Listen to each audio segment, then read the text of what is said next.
जय हिंद। देखिएगा, आपको सक्सेस होने के लिए ना सबसे पहले आपको जिद्दी होना पड़ेगा। पढ़ने के लिए बहुते लड़कन पढ़ रहे हैं, बहुते लड़कन तैयारी करते हैं, दिल्ली, ढाका, पंजाब, पता ना कहानी कहाँ कहाँ, कोई अंडमान निकोबार गए हुए होंगे, कोई ठीक थोड़े नहीं है।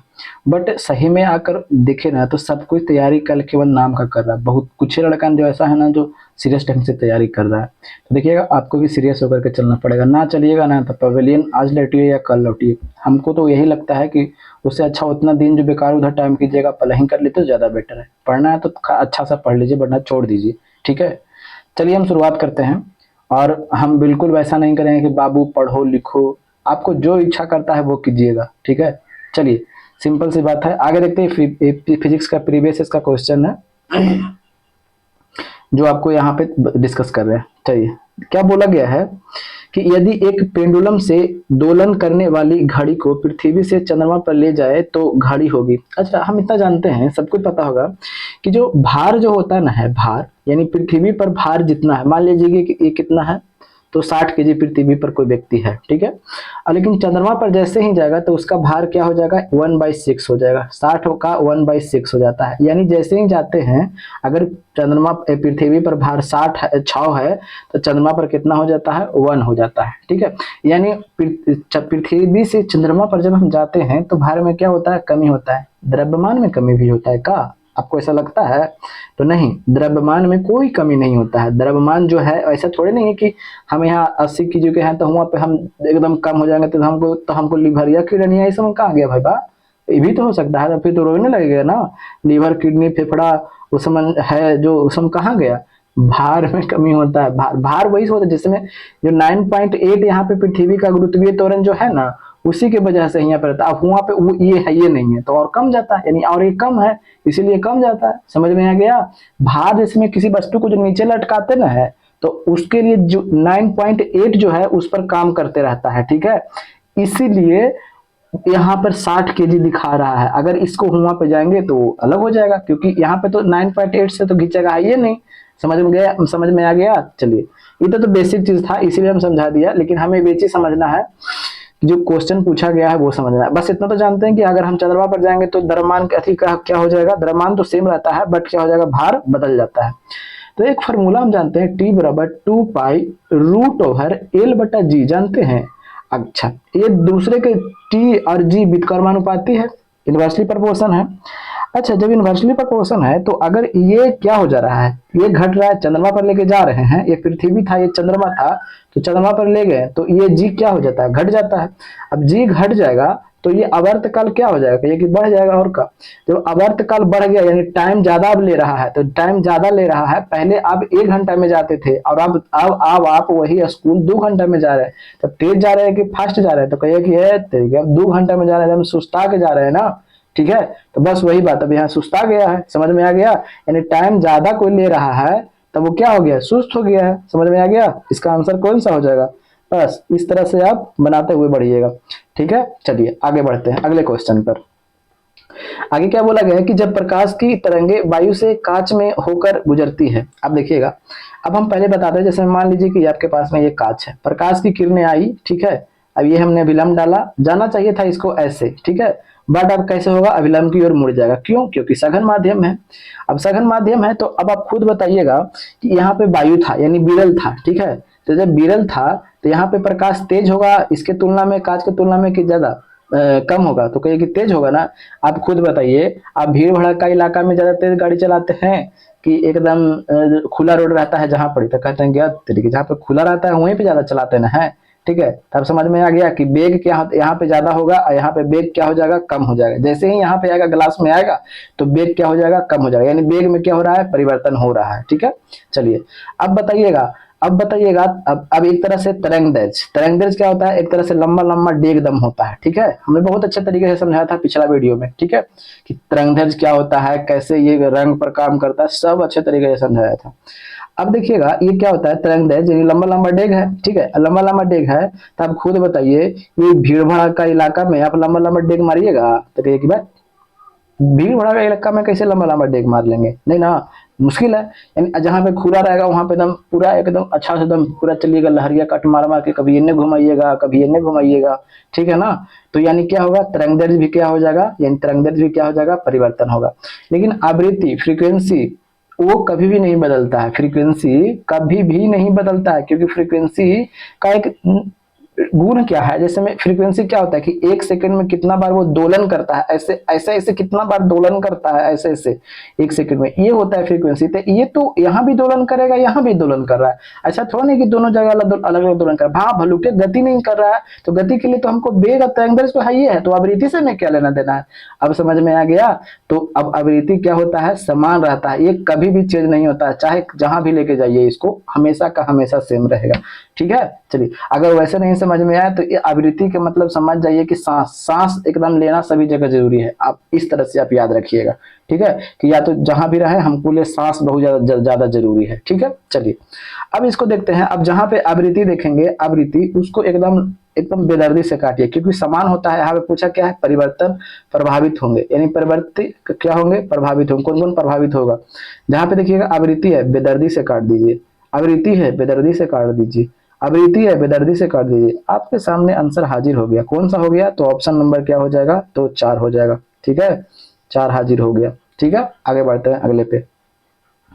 क्या बोला गया है कि एक पिंड की कुल दूरी का आधा भाग u1 वेग से, ठीक है, u1 है कि v1 है, v1 वेग है, ठीक है, जो रहे v1 रहे चाहे u1 रहे, उसे क्या लेने देना है, ठीक है। चलिए, v1 वेग से तय करता है तथा उसे आधा भाग v2 दूरी से, जैसे मान लीजिए कि ये हमारा पूरा कुल दूरी है, अब ये आधा भाग इतना हो जाएगा, ये आधा भाग इतना हो जाएगा। अच्छा, एकदम सिंपल सा हम बात बताते हैं, ठीक है। ये आप जानते होंगे कि जब डिस्टेंस समान हो, डिस्टेंस तो समान है एकदम, फलानुमा फलानुमा है यहाँ से एकदम समान है ना, तो एक फार्मूला तो आप जानते हैं ना कि 2x बाई बटा x प्लस बाई, ये तो हर कोई जानता होगा, कम से कम इतना तो जनरल कंपटीशन में होंगे तो मैथ तो आप बनाते होंगे ना, क्योंकि वही एवरेज स्पीड पूछा है। एवरेज स्पीड के लिए तो हम जानते ही है ना कि जब डिस्टेंस समान हो दोनों के बीच में, तो ये वाला फार्मूला फट सुन आप लगा दीजिएगा, तो वैसे लगा दीजिए। 2 एगो वेग कितना है, तो v1 है, और एगो वेग कितना है, v2 है, और एक तो अब क्या हो जाएगा, अब नीचे गुना कर दीजिए, ऐसे जोड़ दीजिए, नीचे जोड़ है ना, तो v1 प्लस v2, देखिए तो कौन वाला आंसर मिल रहा है, देखिए तो मिला करके 2v1 v2, ठीक है। अब v1 plus v2, option number कौन सा हो गया, देखिएगा 4 मिल रहा है, ठीक है। तो इस तरह से भी आप बना सकते हैं, या लंबा प्रोसेस से भी आप जा सकते हैं, वो आपके ऊपर डिपेंड करता है कैसे जा सकते हैं, सो ठीक है। आगे बढ़ते हैं। क्या बोला गया है कि एक्स किरणें का उपयोग क्रिस्टल संरचना के अध्ययन के लिए किया जाता है। अब देखिएगा, एक्स किरणें की अगर बात करते हैं, पहले हमने ये चीज बताया था, ये चीज काफी बार हमने बताया है आपको कि RMIVUX ये वाला हर बार हम बताते हैं, पता है क्यों, ये जितना भी जो आप देख रहे हैं ना EMV है, ये EMV का होता है भैया। अब ये EMV क्या लेकर गया, इलेक्ट्रोमैग्नेटिक वेव, इसका मतलब ये विद्युत चुंबकीय तरंग, इसका मतलब अरे भैया ये प्रकाश के वेग जितना ये गमन करता है, तो समझ में आ गया। ये इस तरह से पूछा ये भी जाता है कि निम्न में से कौन है जो विद्युत चुंबकीय तरंग नहीं है, ठीक है। यानी ये प्रकाश के वेग जितना क्या करता है, गमन करता है, जितना प्रकाश का वेग है ना 3 × 10⁸ मीटर प्रति सेकेंड, उतना से ही ये गमन करता है। रेडियो वेव, अब देखिएगा रेडियो वेव की बात किया गया, माइक्रोवेव, ये सभी की जैसे हम ऊपर जाएंगे ना, जैसे ही हम ऊपर जाएंगे कलर चेंज करते हैं, ठीक है, ताकि आपको अच्छा लगे। ऊपर जैसे ही हम जाते हैं, नहीं तो ऊपर जाने पर क्या होता है कि तरंगदैर्घ्य, अभी हमने तरंगदैर्घ्य के बारे में कुछ चर्चा किया, तरंगदैर्घ्य क्या होता है, बढ़ता है। और नीचे जैसे ही आते हैं ना, नीचे जैसे ही आते हैं तो क्या होता है, आवृत्ति बढ़ती है, आवृत्ति क्या होती है, बढ़ती है, और ऊर्जा भी क्या होता है, बढ़ता है, ऊर्जा भी क्या होता है, बढ़ता है। आवृत्ति भी बढ़ेगा, ऊर्जा भी बढ़ेगा, यानी गामा किरणें का ऊर्जा क्या होता है, ज्यादा होता है, ठीक है। और एक्स किरणें का भी क्या होता है, ऊर्जा ज्यादा होता है, किसके तुलना में, ये सब के तुलना में, लेकिन तरंगदैर्घ्य ये इसका सबसे ज्यादा होता है, ये समझ में, ठीक है, इसके तुलना में, ठीक है। ये तो समझदार हैं भी। अब क्या बोला गया है कि ये गामा, ये क्या बोला गया है, एक्स किरणें, तो एक्स किरणें यही है ना जी, यही सॉरी, एक्स किरणें यही वाला है ना। अब क्या कीजिएगा, तो इसका अब खुद बताइए कि इसका तरंग दैर्ध्य क्या होता है। तो तरंग दैर्ध्य तो कहिए कि कम होता है ना, देखिएगा नीचे से ऊपर जाने पर तरंग दैर्ध्य बढ़ता है, तो इधर नीचे से दूसरे स्थान पर है तो यानी कि तरंग दैर्ध्य कम होता है। तरंग दैर्ध्य कम होता है तो हमने अभी बताया कि तरंग दैर्ध्य मतलब एकदम डेग होता है ऐसे ऐसे, जिसका तरंग दैर्ध्य ज्यादा वो लंबा लंबा डेग मारता है, यानी लाल रंग का तरंग दैर्ध्य ज्यादा होता है तो ऐसे ऐसे फान के चलता है, ठीक है। और इसका यानी एक्स का एकदम छोटा छोटा डेग मारेगा, ठीक है। क्यों? क्योंकि इसका तरंग दैर्ध्य कम होता है, अभी अभी हमने बताया। अच्छा, इतना कम होता है, अब देखिए इतना कम होता है कि जैसे में कोई भी क्रिस्टल, क्रिस्टल मतलब समझते हैं ठोस पदार्थ को कहते हैं। तो अब हमारा जो हड्डी है, जैसे में अब ये हड्डी है ऐसे है ना, जिसको आप लोग चूसते हैं, ठीक है, लेकिन ये गलत बात है, मांस मछली जिसमें गलत बात है, ठीक है। अब देखिएगा ये हड्डी होता है, अब ये हड्डी क्या क्रिस्टल है। अब ये क्रिस्टल है तो इसमें तो परमाणु से बना है ना जी, तो छोटे छोटे कणों से मिल करके बना है। तो ये छोटे छोटे जो कणों से मिल करके बना है, तो ये छोटे छोटे जिसमें आप लकड़ी काटते हैं तो छोटा छोटा बुरादा निकलता है, तो उस समय क्या है एटम, उससे भी छोटा छोटा कण से मिल करके बना है, ठीक है, उससे भी छोटा छोटा, और उसी के जितना आकार में ये होता है, यानी जितना इसका स्पेस है, जैसे यहाँ पे देख रहे थे, यहाँ पे इसमें, यहाँ पे देखिए इसमें जहाँ पे बूंदा के बीच बीच में जो स्पेस है ना, इंटरमोलिकुलर स्पेस है, और उसी के स्पेस के ये क्या है समान है इसका तरंग दैर्ध्य, किसका, गामा का। तबे ना ये पता लगा लेता है एक्सरे बा कि भाई बात देखा यहाँ पे हड्डियां टूटल है, समझ में आया। पता कैसे लगाता है, ताकि घुस जाता है, जहां पे देखता है इतना इतना जैसे में इतना छोटा छोटा है, और जहां पे और फांट रहता है ना वहां पे फटाक सुना घुस जाता है, ठीक है। क्योंकि इतना अपने तो छोटा, जैसे में अगर मोटा रहता बड़ा रहता तो आदमी घुस जाएगा भीड़ भड़का इलाका में, नहीं ये इतना छोटा है कि फट सुना घुस जाता है, तब पता कर लेते हैं, तब ना डॉक्टर पता करता है, अच्छा देखिए भाई जी यहाँ पे टूटा हुआ है। अब समझ में आया कैसे ही पता कर लेता है इसे, यानी इसका जो कण होता है, तरंग दैर्ध्य जो होता है एक्स किरणें का, वो एकदम इसके जो ये क्या है जो इंटरमोलिकुलर स्पेस है ना, उसके जितना एकदम होता है, एकदम समान होता है, इसीलिए घुस जाता है। समझ में आ गया, बस और का बस यही क्वेश्चन पूछा गया था। चलिए ऑप्शन पर चलते हैं। क्या बोला गया कि एक्स किरणें को क्रिस्टल पूर्णतः अवशोषित करता इसमें अवशोषित करने की क्या बात है, कहाँ अवशोषित कुछ कर रहा है, तो घुस जाता है जब हम हट जाते हैं चेक करवाने तक, ठीक है, अवशोषित कर लेता है, थोड़े नहीं, गलत हो गया, इसको लपेट दीजिए। एक्स किरणें की तरंग दैर्ध्य तथा क्रिस्टल के अंतर परमाणुक यानी जो इंटरमोलिक्यूलर स्पेस है वो वाला की बात कर रहा है, दूरी का परमाणुक कोटि समान। यस, अब का आगे हमको पढ़ने की जरूरत नहीं है, इसका आंसर कौन सा हो जाएगा, तो आंसर यही हो जाएगा, ऑप्शन नंबर 2 हो जाएगा। अब ऐसे आप पढ़ करके देख सकते हैं, गलत ही होगा। एक्स किरणें की तरंग दैर्ध्य बहुत छोटी होती है, ठीक है, ये तो हम मानते हैं, लेकिन अपेक्षाकृत क्रिस्टल में अंतर परमाणुक दूरी के समझ में आ गया, गलत है ना। आगे क्या बोला गया है कि एक्स किरणें के लिए क्रिस्टल पूर्णतः पारदर्शी होती है, काजी काजी बोल रहा है, समझ में आ गया। चलिए इसका आंसर कौन सा हो जाएगा, 2 हो जाएगा। आगे देखिए क्या बोला गया है कि मनुष्य के नेत्र के रेटिना पर प्रतिबिंब बनता है। तो मनुष्य के रेटिना पर प्रतिबिंब कैसे बनता है, जैसे में अब ये आंख है तो यहाँ से प्रकाश जाता है, तो अब यहाँ पे रेटिना है तो कैसा बनता है, वास्तविक बनता है, और वास्तविक होगा तो हमेशा क्या होगा, उल्टा होगा। तो ये तो हल्का सा क्वेश्चन है, इस वाले क्वेश्चन के लिए हम डिस्कस नहीं करेंगे, सीधा आंसर चलेंगे।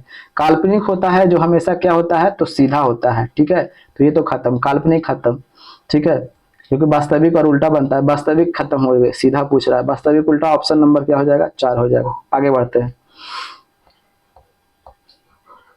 कहाँ गया जी, चलिए आगे क्या बोला गया है, इसे देखिएगा। वह तापमान जिस पर सेंटीग्रेड तथा फ़ारेनहाइट थर्मोमीटर की रीडिंग एक समान होती है। अब देखिएगा हमने ये फार्मूला कई बार बताया आपको कि C/5 बराबर क्या होता है, तो F - 32/9 बराबर K - 273/5 बराबर क्या होता है, R/4। पढ़ा है ना, पूछा क्या है, वह तापमान जिस पर सेंटीग्रेड ये वाला, फिर उसके बाद फ़ारेनहाइट, ये दोनों में संपर्क स्थापित करने के लिए क्या बोल, रीडिंग समान हो रहा है, यानी C बराबर F बराबर 1 हमने मान लिया, दोनों को समान मान लिया, ठीक है। चलिए तो अब C/5 बराबर F - 32/9, अब जितना जो है, ठीक है, अब जितना जो है उसको हम लोग क्या करते हैं, देखिएगा C बराबर कितना, x/5, F बराबर कितना, x - 32/9, चलिए गुना कर लेते हैं, 9x बराबर कितना हो जाएगा, तो 5x अब 32 बचे 160, ठीक है। अभी कितना हो जाएगा, 4x बराबर -160। अभी खत्म हो गया तो x बराबर -40। आंसर कौन सा हो जाएगा, अब आपके सामने है आंसर, ठीक है। एकदम ये सब रटने वाला चीज बिल्कुल नहीं है। कई बच्चे लड़के रटते हैं, अरे रटना तो इसको रट लो ना भाई, कहीं भी पूछेगा काम खत्म हो जाएगा। लेकिन कहा कहिएगा, कुछ को तो कहा बताएं हम, ठीक है। तो अगले क्वेश्चन पर देखते हैं। अगला क्वेश्चन हमें क्या बोला गया है, सो देखिएगा कि वायु का वेग संबंधित है। देखिएगा वायु का वेग संबंधित है। ऑप्शन में पृथ्वी की ध्रुवीय, पृथ्वी के चक्कर, दाब प्रवणता। अब देखिएगा वायु चलता कैसे है, चलिए पहले वायु को चलाते हैं। मान करके चलिए कि यहाँ पे भूमध्य रेखा है, ठीक है। अभी भूमध्य रेखा है तो इतना तो आप जानते होंगे कि भूमध्य रेखा पर सूर्य की किरणें जो होती है लंबवत क्या होती है, चमकती रहती है, यानी 12 मास यहाँ पे चमकती है, इसलिए सबसे ज्यादा यहाँ पे गर्मी होता है। और आपको इतना भी तो पता है ना कि जहां पे जितना ज्यादा गर्मी होगा तो पानी जो होगा वाष्प बन करके ऊपर उड़ जाएगा। तो कहिए कि हाँ ये तो सही बात है। और यानी यहाँ पे टेम्परेचर क्या है भैया, यहाँ पे टेम्परेचर क्या है, तो हाई है। यहाँ पे हाई टेम्परेचर है, यहाँ पे है ना हाई टेम्परेचर। हाई टेम्परेचर है तो पानी वाष्प बनकर क्या उड़ जाएगा, ऊपर उड़ जाएगा, ठीक है। क्योंकि पानी हल्का होता है, वाष्प बनेगा तो हल्का होता है, ऊपर उड़ जाएगा। अब जब टेम्परेचर हाई हो गया तो सब पानी जो था सब ऊपर चला गया, तो यहाँ पे प्रेशर क्या हो जाएगा, तो लो प्रेशर बन जाएगा यहाँ पे, कि नहीं बन जाएगा। सोचिए, अरे भैया जितना था सब उठ के ऊपर चल गया, ठीक है। सब पानी ऊपर उठ के चल गया हल्का होकर के, ठीक है, क्योंकि हल्का होता। अरे जब आप उबालते हैं तो ऊपर जाता है कि नहीं, तो यानी हल्का होकर के ऊपर चल गया। प्रेशर तो लो हो गया ना। अब टेम्परेचर जैसे ही हाई हुआ तो प्रेशर क्या हो गया, लो हो गया। और अब आप मान करके चलिए कि यहाँ पे आप यहाँ पे है कर्क रेखा पर है, तो कर्क रेखा पर मान लीजिए कि अभी ठंडा है।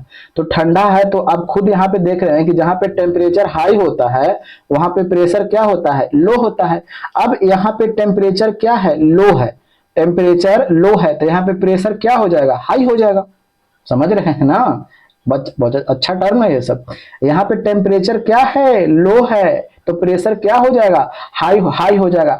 और हवा जो है ना, हवा हवा जानते हैं उसका गुण क्या है, हाई प्रेशर से लो प्रेशर की ओर जाना। अब यहाँ पे तो हाई प्रेशर है, अब लो प्रेशर तो यहाँ पे है ना जी। अब यहाँ से यहाँ ये जाना चाहेगा क्योंकि यहाँ पे तो खाली हो गया है। अब यहाँ पे तो पूरा ये हाई प्रेशर बना हुआ है। अब ये जाना चाहेगा यहाँ पर, क्योंकि यहाँ पे इसको भरना चाहेगा, क्योंकि वाष्प बना करके ऊपर उड़ा दिया था ना सब परिमन को। अब यहाँ पे ये भरना चाहेगा, लो प्रेशर बन गया है तो अब ये भरना चाहेगा तो यहाँ पे लेके आएगा कौन, अब तो आ नहीं सकता। ये जाना चाहता है कि हम चल जाएं चल जाएं चल जाएं, ठीक है। बट अकेले कैसे चल जाएगा, लड़कन जाना चाहता है लेकिन कैसे चल जाए। तो इसको ले जाने के लिए कोई जो व्यक्ति आता ना है उसे क्या बोला जाता है, दाब प्रवणता। समझ में आ गया, यही उसी को क्या बोलता है, दाब प्रवणता। जो इसको ले जाने वाला जो व्यक्ति है ना उसको क्या बोलते हैं, दाब प्रवणता। बस कम खत्म। अब का अब आंसर कौन सा हो जाएगा, समझ गए। ऑप्शन कौन सा है, ऑप्शन नंबर 3, ठीक है। चलिए आगे बढ़ते हैं, अगले पे चलते हैं।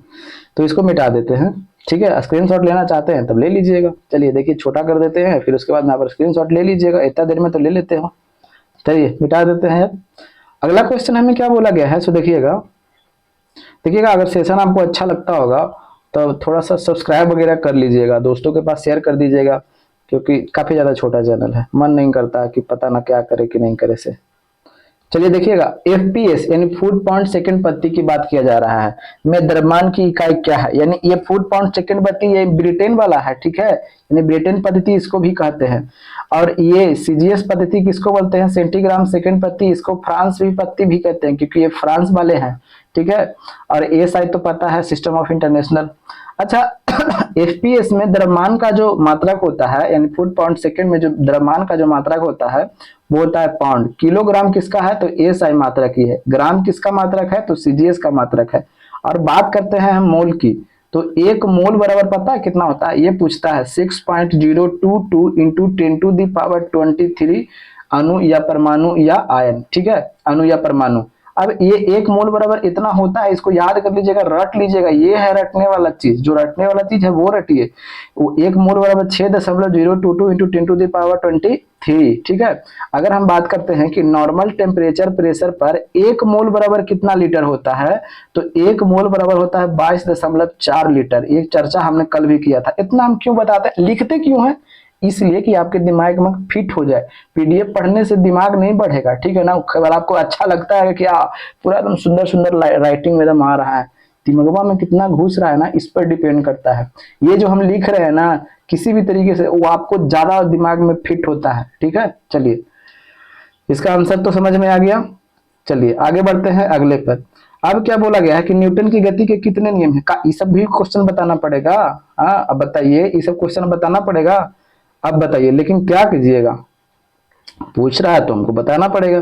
न्यूटन की गति के कितने नियम हैं? तो न्यूटन ने कितने नियम दिया था? तो 3 गो नियम था। पहला नियम क्या दिया था कि कोई व्यक्ति जब तक वैसे रहेगा जब तक कि ओकरा पर कोई बाहर से हम हुरेठा ना दे, एकदम बैठा रहेगा जैसे में आप है, एकदम पढ़े के मन नहीं करता है जब तक कि बाहर से कोई हुर नहीं देता है, जब तक बाहर से कोई बेइज्जती नहीं कर देता है, बाहर से कोई गरिया देता है, बेइज्जती कर देता ना है, चाहे ऊ फोन नहीं उठाती है, तब आपको लगता है कि अरे यार अब पढ़ना पड़ेगा। बस न्यूटन का प्रथम नियम हुआ ही काम कर रहा है। समझ में आ गया ना? कोई गरिया वगैरह दिया, ठीक है, तो अब एकदम पूरा खिसिया जाते हैं कि अब पढ़ो, अब पढ़ के दिखा दो, फाड़ दो, अब नौकरी ले लो, इस तरह का आप सोचते हैं ना। बस न्यूटन का प्रथम नियम यही काम कर रहा है। ठीक है, न्यूटन का दूसरा नियम की अगर हम बात करते हैं तो देखिएगा, संवेग परिवर्तन की दर जो होता ना है ये बल के समानुपाती होता है। दर मतलब क्या होता है? समय। ठीक है, ये बल के क्या होता है? समानुपाती होता है। और इससे जो फार्मूला निकलता है यानी F बराबर ma, ठीक है, यानी F बराबर ma ये फार्मूला निकलता है। इससे हमें बल का व्यंजक प्राप्त होता है। किससे? न्यूटन के दूसरे नियम से। न्यूटन के तीसरे नियम से क्या है? न्यूटन के क्रिया प्रतिक्रिया सबको पता रहता है। कितने नियम हो गए? 3 नियम हो गए। ऑप्शन नंबर कितना हो जाएगा? तो 3 हो जाएगा। चलिए आगे बढ़ते हैं। आगे क्या बोला गया है कि 1 हॉर्स पावर में कितने वाट होते हैं? तो ये तो आसान क्वेश्चन है। 1 हॉर्स पावर बराबर 700 कितना होता है? 46 वाट। बट आप जानते हैं जम्मा में कैसे करेगा कि 1 वाट बराबर कितना हॉर्स पावर होता है? लेकिन देखेगा 1 वाट बराबर हॉर्स पावर उसको बर्दाश्त नहीं लिवाएगा, समझे, एकदम फाट सुना पहल के ऑप्शन में रहेगा और 746 वाट मार करके निकाल देगा। खैर यहाँ तो वो नहीं पूछा गया है, लेकिन एग्जाम में इसे कर सकता है। एकदम बर्दाश्त नहीं लिवाता है, देखता है ना हल्का हुआ क्वेश्चन, इतना हल्का क्वेश्चन ये सब पूछा है, फट सुना एकदम चल जाता है। ठीक है, तो इस तरह से बिल्कुल नहीं करना। तो आप निकाल सकते ना है क्या? इसको ये भी बताना पड़ेगा, इतना तो आप जानते होंगे। चलिए आगे बात बताते हैं। देखिएगा इस तरह से हम आपको सचेत करते हैं ना कि सोच लीजिए कि इस तरह से एग्जाम में पूछे जाते हैं। ठीक है, चलिए आगे बताते हैं। क्या बोल रहे हैं कि इंद्रधनुष में सबसे बाहर की ओर कौन सा रंग होता है? जैसे में इंद्रधनुष जो होता है, जिसमें ये जानते हैं ना VIBGYOR, यही इंद्रधनुष में रंग बनता है। कैसे बनता है? ना बनता है प्राइमरी इंद्रधनुष, सेकेंडरी इंद्रधनुष, सब हम कल बहुत अच्छे तरीके से आपको समझा दिया है। ठीक है, तो जो नए होंगे वो जाकर के देख लीजिएगा। अब देखिएगा ये क्या होता है? वायलेट। जैसे में अब हमने बताया कि ये जो राड कर रहे हैं, रेड जो कलर है, ये रेड कलर का तरंग दैर्ध्य ज्यादा होता है ना जी? ज्यादा होता है कि नहीं होता है? तो ये कि हाँ होता है। तरंग दैर्ध्य ज्यादा कहने का मतलब एकदम लंबा लंबा डेग मारता है। तो लंबा लंबा डेग मारता है तो क्या ये बिखर पाएगा? इसको कोई ज्यादा अवरुद्ध होगा। और जो छोटा छोटा डेग मारता है तो ज्यादा अवरुद्ध होगा। तो ये सबसे ज्यादा बिखरता कौन है? बैगनी। और ये कौन सबसे कम बिखरता है? ये लाल। तो इसीलिए ये बाहर ही रहता है। ठीक है, और ये सबसे ज्यादा बिखरता है इसलिए अंदर चला जाता है। तो पूछा क्या गया है? तो सबसे बाहरी कौन हो जाएगा? ये हो जाएगा, रेड हो जाएगा, बाहरी रंग। ठीक है, अब ये वाला जो हो जाएगा बैगनी, ये अंदर वाला रंग होगा। ठीक है, आंतरिक लिख देते हैं। ठीक है, आंतरिक। ठीक है, चलिए पूछा क्या गया है? कहाँ गया जी? हाँ पूछा क्या गया है? ऑप्शन नंबर कर रहे हैं। क्वेश्चन नंबर 73 में देखिएगा, इंद्रधनुष में सबसे बाहर की ओर कौन सा रंग होता है? बाहर वाला पूछा है तो कौन सा हो जाएगा? रेड हो जाएगा। समझ में आ गया? अंदर वाला पूछता था बैगनी हो जाता, ये वाला हो जाता। समझ में आ गया? बीच वाला पूछता था तो ग्रीन होता। और का समझ में आ गया? देख रहे हैं ना क्वेश्चन कैसे पूछता है ऐसे। अगर पूछता है कि दोनों कलर कौन कौन सा बाहरी, दोनों कलर कौन कौन है, अगर ऐसे क्वेश्चन पूछा कि दोनों बाहरी कलर, तो दोनों बाहरी कलर ये भी हो जाएगा बाहरी, ऐसे भी हो जाएगा बाहरी। समझ में आ जाएगा? ठीक है, चलिए अगले क्वेश्चन पर चलते हैं। अगला क्वेश्चन हमें क्या बोला गया है सो देखते हैं। चलिए अगला क्वेश्चन पे थोड़ा सा हम चलते हैं। थोड़ा देखिएगा क्वेश्चन क्या बोला गया है। अगला क्वेश्चन कि फ़ारेनहाइट तापमापी ऊपरी निचले बिंदु के मध्य कितना अंतराल है? देखिएगा, चलिए यहाँ पे लिख देते हैं। देखिए क्या क्या होता है? सेल्सियस होता है ना जी, तो कि हाँ सेल्सियस तो होता है। फिर फ़ारेनहाइट होता है, हाँ होता है। फिर रोमर होता है जी, और कुछ होता है? और फिर उसके बाद केल्विन एक ठो होता है। चलिए इतना बहुत काफी है। देखिएगा अगर इसका निम्न तापमान की अगर हम बात करते हैं तो निम्न तापमान अच्छा से लिख देगा, चलिए अच्छा से लिख देते हैं। अगर हम इसका निम्न तापमान की अगर हम बात करते हैं तो देखिएगा इसका निम्न तापमान जो होता है, ये कलर चेंज कर लेते हैं, ठीक है, नहीं कलर चेंज करते हैं तो ये वाला कलर रखते हैं, ठीक है। देखिएगा अगर इसका हम निम्न तापमान की अगर हम बात करते हैं, निम्न एक ठो उच्च की बात करते हैं तो ये 0 डिग्री सेल्सियस 100 डिग्री सेल्सियस, ठीक है। फ़ारेनहाइट में 212, ये सॉरी फ़ारेनहाइट में 32, यहाँ पे 32, ये हो जाएगा 32, ठीक है, ये हो जाएगा 32, ये 212 हो जाएगा, ठीक है। अगर यहीं पे रोमर की बात करते हैं तो 0 आइए 80, केल्विन की बात करते हैं तो 273 आई 373। इस तरीके से पूछा क्या है, फ़ारेनहाइट तापमापी ऊपरी, ऊपरी यानी उच्च, फ़ारेनहाइट वाला ये वाला उच्च ले लिया, ठीक है, तथा निचले बिंदु यानी निम्न, यहाँ पे दोनों के बीच में अंतराल तो घटा दीजिए तो कितना आएगा जी, दोनों को घटाइएगा तो 0 हो जाएगा, ये कितना हो जाएगा 18 3 21 यानी 180। ऑप्शन नंबर क्या हो जाएगा 2 हो जाएगा। आगे बढ़ते हैं अगले पे। आगे क्वेश्चन क्या बोला गया है कि पराश्रव्य ध्वनि की आवृत्ति। अच्छा चलिए देख लेते हैं इसको। एक होता है क्या, एक होता है श्रव्य, एक होता है एक मिनट, अब श्रव्य एक ठो होता है, अब श्रव्य एक ठो होता है, श्रव्य एक ठो होता है पराश्रव्य, ठीक है। अब श्रव्य जानते हैं 0 से 20 हर्ट्ज तक की जो आवृत्ति होती है उसे अब श्रव्य, मनुष्य नहीं सुन सकता है, बहिरा होता है। श्रव्य सुन सकता है 20 हर्ट्ज से कितना तक, 20,000 हर्ट्ज तक, ठीक है, 20,000 हर्ट्ज तक। अगर पराश्रव्य की बात करते हैं तो 20,000 हर्ट्ज से ऊपर, ठीक है, 20,000 हर्ट्ज से ऊपर, ठीक है। पूछा क्या गया है पराश्रव्य 20,000 हर्ट्ज से ऊपर, तो 20,000 हर्ट्ज से ऊपर कौन है, 20,000 हर्ट्ज देखिए तो ये तो 2,000 है जी, तो खत्म कीजिए, 200 है, ये 2 लाख, खत्म है। ऑप्शन नंबर क्या हो जाएगा 1 हो जाएगा, ठीक है। आगे बढ़ते हैं। आगे क्या बोला गया है क्वेश्चन में, जो देखिएगा कि रेडियो सक्रिय पदार्थ भंडारित करने के लिए बने पात्र इसमें बने रहते हैं। देखिएगा रेडियो सक्रिय पदार्थ जो होता है वो अल्फा, बीटा और गामा किरणें क्या करती है, उत्सर्जित करती रहती है। तो इसीलिए इसे एक जो बर्तन में रखा जाता है वो कौन सा बर्तन रहता है, वो लेड यानी शीशा का रहता है, ठीक है, उसी में रखा जाता है। तो ऑप्शन नंबर क्या हो जाएगा 4 हो जाएगा। अगले अगले पर बात करते हैं कि 3D फिल्म देखने के लिए प्रयुक्त चश्मा में होता है। जैसे में आप 3D फिल्म देखने जाइएगा ना, जब नौकरी होगा, ठीक है ना, तो अपना वाली के साथ में जाइएगा ना, देखिए यह वो कब होगा, नौकरी होगा तब ना, बात तो ये है ना। अब नहीं नहीं तो फिर क्या कीजिएगा, दूसरे के देख देख के खुश रहिएगा, फलानमा के उर्तिया बहुत खूबसूरत हकीन हो, बोलता ना है ऐसे, ऐसे करते रहिएगा। पढ़िए भाई पढ़िए, ठीक है। चलिए तो आप भी जाइएगा, जैसे में आप नौकरी कर लीजिएगा तो आप भी जाइएगा वहां पे 3D फिल्म देखने। तो चश्मे में होते हैं, तो इसमें चश्मे में जानते होते हैं क्या, तब पोलराइड होते हैं। पोलराइड क्या होता है कि जैसे में जो आप जो देखते हैं ना, आंख कान नाक जो सब यानी एकदम ध्रुवित एक जगह पे कर देता है, उससे 3D जैसा महसूस आपको होने लगता है। बहुत अच्छा चीज है, ठीक है, जाइएगा कभी देखने। इसका आंसर कौन सा हो जाएगा, ऑप्शन नंबर 4 हो जाएगा। क्या बोला गया है कि डिटर्जेंट यानी जो साबुन वाला और सर्फ वाला की बात किया जा रहा है, किस सिद्धांत पर सतहों की सफाई करते हैं। अच्छा जैसे में सिद्धांत की बात किया जा रहा है, जैसे में अब ये कपड़ा होता है, जैसे में मान लीजिए कि कपड़ा है, ठीक है, अब ये कपड़ा है तो कपड़ा है तो ऐसे रहता है ना जी, तो कहे कि हाँ ऐसी तो रहता है। अभी कपड़वा में क्या रहता है, मैल घुसा रहता है, ठीक है, 5-6 दिन से कोई नहीं नहाया है, अब 5-6 दिन से नहीं नहाया तो सब मैल वगैरह में जमा हो जाएगा कि नहीं हो जाएगा, एकरा में सब मैल जमा हो जाएगा। अब ये काम करे क्या करेगा कि एकरा में सरफ मिलाएंगे ना, ठीक है, जैसे में पानी, इसमें पानी में हम डाल दिया, ठीक है, कपड़ा को इसमें सरफ डाल दिया, तो ये सरफा जानते हैं क्या करता है, यहाँ पे घुल गया और पृष्ठ तनाव जो होता है पानी का, वो पानी का पृष्ठ तनाव क्या होता है, वो कम कर देता है, यानी एकदम कर दीजिए कि पात्र कर देता है, ठीक है।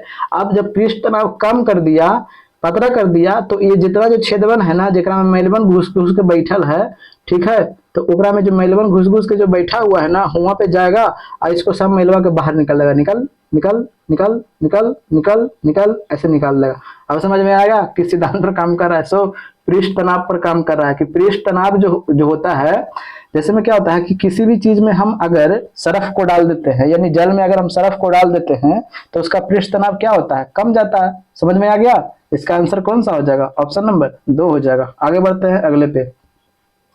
क्या बोला गया, निम्नलिखित में से कौन सी धातु विद्युत की सुचालक होती है। अरे भैया ये भी क्वेश्चन, तांबा भी होता है, एल्युमिनियम भी होता है, लोहा तो कम होता है, बट सुचालक होती है तो पूछा गया तो सबसे ज्यादा सुचालक मारेंगे, ऑप्शन नंबर 3 मारेंगे। ठीक है, आगे देखा पूछा क्या गया है कि आंख की पुतली, ठीक है, आईबॉल के संकुचन के कारण दूरदृष्टि वाली आंख देख सकती है। देखिएगा, ये दूरदृष्टि वाली आंख देख सकती है। जैसे में आप जानते हैं कि दूरदृष्टि किसको होता है, दूरदृष्टि में क्या होता है कि दूर की वस्तु देख सकता है, दूर की वस्तु को वो क्या कर सकता है, तो सही सही उसका होगा, लेकिन निकट वाला देखने में उसे बड़ा प्रॉब्लम होगा, ना देख पाएगा। और निकट दृष्टि दोष जिसको हुआ है, ठीक है, तो निकट दृष्टि दोष में क्या करेगा कि निकट की वस्तु वो साफ साफ देखेगा, ठीक है, लेकिन दूर की वस्तु वो साफ साफ ना देखेगा, बस यही चीज है। जोन दृष्टि दोष हुआ वो वाला एकदम साफ साफ देखेगा, और जोन दृष्टि दोष ना हुआ तो खैर नहीं है। दूर दृष्टि दोष हुआ तो दूर वाला के वो क्या करेगा, एकदम साफ साफ देखेगा। निकट दृष्टि दोष हुआ तो निकट वाला एकदम साफ साफ देखेगा, दूर वाला नहीं देखेगा। तो जब एकरे से निकाल लीजिए, निकट दूर ज्यादा अक्षर आ रहा है तो ज्यादा अक्षर में कौन सा है, अवतल, ठीक है। अब ये दूर है, दूर में कितना है, उत्तल, एक जितना अक्षर के है उतना, ये 2 अक्षर के है, यहू कम अक्षर के है, ठीक है। कम अक्षर वाला कम अक्षर के साथ, ज्यादा अक्षर वाला ज्यादा अक्षर के साथ, कोई झमेला नहीं। तो दूर दृष्टि वाली आंखें देख सकती है, ठीक है। ये सब आपको झूठ मूठ आपको दिया है उलझाने के लिए, ठीक है, वो सब पर ध्यान नहीं देना है। आगे क्या बोला गया है कि आंख देख सकती है केवल कब देख सकती है, जो यानी जिसको दूर दृष्टि हो गया तो दूर की वस्तु तो देख ही रहा है, और दूर दृष्टि हो गया तो दूर की वस्तु देखने के लिए करने के लिए दूर दृष्टि देश में कौन सा लेंस का उपयोग करते हैं, तो दूर दृष्टि में, एक मिनट हमने उल्टा लिख दिया भाई, उल्टा लिख दिया है यहाँ पे। दूर दृष्टि दोष है ना, तो यहाँ पे देखिएगा हमने इसको देख करके लिख दिया, लेकिन ये तो गलत है ना, गलती कर दी है हमने, तब तो कर रहे हैं। यहाँ दूर दृष्टि दोष है ना, तो दूर दृष्टि में ही क्या हो जाएगा, उत्तल होगा, यहाँ पे ना होगा, उसको देख करके हमने यहाँ पे समझ गया था, यहाँ पे उत्तल लेंस होगा ना, उल्टा सब जगह लिख दिया। अब निकट दृष्टि दोष है ना, तो निकट दृष्टि दोष है तो यहाँ पे क्या हो जाएगा, एक मिनट इसको हम, यहाँ पे क्या हो जाएगा, यहाँ पे अवतल हो जाएगा, समझ में आ गया। यहाँ पे क्या हो जाएगा, अवतल हो जाएगा। वही वाला चीज बा लग रहा है, कितना अक्षर के, 3 अक्षर के है, ठीक है। तो यहू कितना अक्षर के, 3, जितना ज्यादा अक्षर के रहेगा उतना ज्यादा अक्षर के, ज्यादा अक्षर के ये है, ज्यादा अक्षर के ये है। दूर है कम अक्षर के, उत्तल है कम अक्षर के, ठीक है। अरे अवतल से कम अक्षर के है ना, देख रहे हैं ना, समझ में आ गया। तो दूर दृष्टि दोष में कौन सा लेंस का उपयोग करेंगे, उत्तल लेंस का उपयोग करेंगे। तो बस अब चलिए ऑप्शन पर आगे बढ़ जाते हैं। दूर की वस्तुएं जिसे उत्तल लेंस का उपयोग करते हुए ठीक कर दिया गया है। जैसे फिर से पढ़ते हैं, दूर की वस्तुएं जिसे उत्तल लेंस का उपयोग करके, हाँ दूर की वस्तुएं उत्तल लेंस का प्रयोग किए, उपयोग करते हुए ठीक कर देगा, बिल्कुल सही बात है, क्योंकि इलाज के लिए कौन सा उपयोग करते हैं, उत्तल लेंस ही ना करते हैं।